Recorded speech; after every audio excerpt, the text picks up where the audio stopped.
జై Hind commandos. Police ఉద్యోగమే మీ లక్ష్యమైతే వెంటనే ఎగ్జామ్స్ అడ్డా అప్లికేషన్ డౌన్లోడ్ చేయండి. ఎలాంటి నిర్లక్ష్యం లేకుండా వెంటనే పరీక్షలు రాయడం ప్రారంభించండి. తప్పకుండా ఉద్యోగాన్ని సాధిస్తారు. జై Hind. The average age of two sons and their father is 4 years more than the average age of those two sons and their mother.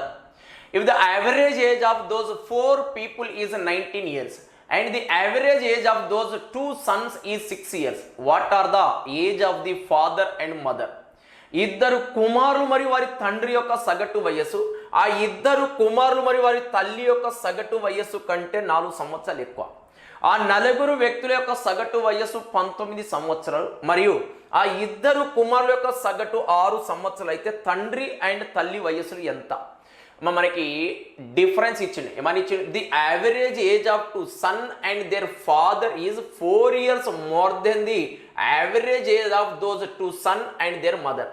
అంటే టు సన్ అండ్ ఫాదర్ యొక్క యావరేజ్కి టు సన్ అండ్ మదర్ యొక్క యావరేజ్కి మధ్య difference ఎంత? 4 years. ఇక్కడ రాసుకుందాం. Your father and two son అంటే F plus S1 plus S2 అనుకుందాం. ఇందులో నుంచి వీళ్ళ యొక్క యావరేజ్కి ఓకే మదర్ S1 S2 వీళ్ళ యొక్క యావరేజ్కి మధ్య డిఫరెన్స్ ఇచ్చింది. నేను సమ్ అనుకుంటున్నా. డిఫరెన్స్ అంటే మైనస్. మరి ఇక్కడ S1 S2 S1 S2 కామన్గా ఉన్నారు కాబట్టి కొట్టేయండి. అంటే ఇప్పుడు ఇది ఎవరి మధ్య డిఫరెన్స్ అన్నట్టు? ఫాదర్ అండ్ మదర్ యొక్క యావరేజ్ డిఫరెన్స్. ఫాదర్ యొక్క యావరేజ్కి మదర్ యొక్క యావరేజ్కి మధ్య డిఫరెన్స్ ఎంత ఇచ్చిండు? 4. మరి ఇప్పుడు సమ్ కనుక్కోవాలి.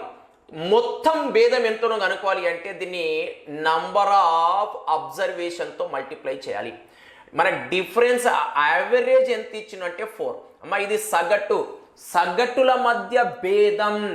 ఓకే యావరేజ్ డిఫరెన్స్ ఎంత అంటే 4. మరి టోటల్ కావాలి అంటే నంబర్ ఆఫ్ అబ్జర్వేషన్తో మల్టిప్లై చేయాలి. అంటే సింపుల్గా ఫాదర్ అండ్ మదర్కి మధ్య భేదం ఎంత అంటే 12 years. ఎంత భేదం? 12 years. ఓకే నెక్స్ట్ మనకి నెక్స్ట్ క్వశ్చన్ ఏమన్నాడు అంటే if the average age of those 4 people is 19 years. నలుగురి యొక్క యావరేజ్ ఎంత ఉంది? 19. మరి టోటల్ ఏమవుతుందంటే 19 into 4 అంటే 76. అంటే father plus mother plus S1 plus S2. S1 S2 అంటే ఏంటిదమ్మా? 1వ కుమారుడు 2వ కుమారుడు అంటే 2 sons అని అర్థం. వీళ్ళ యొక్క టోటల్ ఎంత అవుతుందంటే 76. యావరేజ్ 19 అయితే టోటల్ ఎంత అవుతుంది? 76. ఇందుకు ఇంటూ 4 మెంబర్స్ కాబట్టి average into number of observation 4 అంటే టోటల్ ఎంత? 76.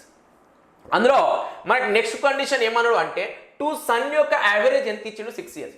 మరి 2 సన్ యొక్క యావరేజ్ 6 అంటే 2 సన్స్ యొక్క టోటల్ ఏమవుతుంది? 12 అవుతుంది. మరి ఇప్పుడు ఈ టోటల్ 4 మెంబర్స్లో ఈ 2 సన్ యొక్క టోటల్ ఏజ్ 12 years ని సబ్ట్రాక్షన్ చేస్తే రిమైనింగ్ ఎంత ఉందంటే 64. మరి ఇప్పుడు ఈ 64 అనేది ఎవరి సమ్ అన్నట్టు?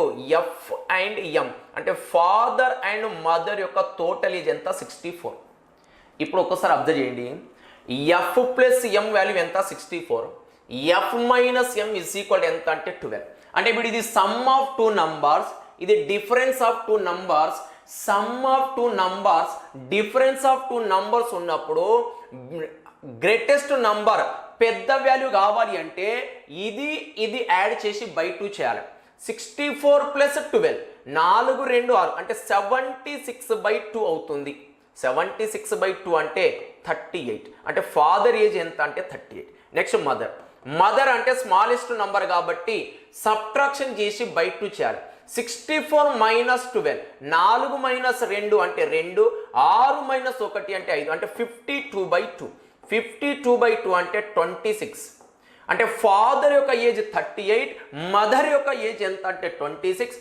38 26 ఆప్షన్ సి అనేది మన కరెక్ట్ ఆన్సర్ అవుతుంది.